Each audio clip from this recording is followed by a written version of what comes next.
Listen up!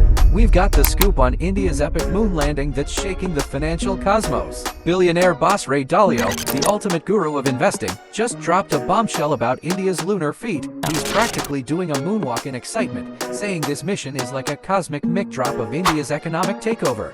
Move over, Wall Street, because India's entering the ring with its projected 7% growth rate, making it the heavyweight champ of economic potential. Dalio even compared it to China's game-changing moves in the ADS. It's like India's the rock star of global finance. They scored the ultimate moon touchdown by reaching the moon's water-rich South Pole before Russia, China, or the US. Prime Minister Modi himself is shouting from the moon's surface, "India's on the moon." Now, Dalio's not the only one hyped about India's rise. Big shots like Elon Musk and Goldman Sachs are all in on India's potential. Get ready to ride the rocket of India's economic boom, cause this is the chance of a lifetime. Are you team #India on the rise or what? Don't forget to smash that and follow for news.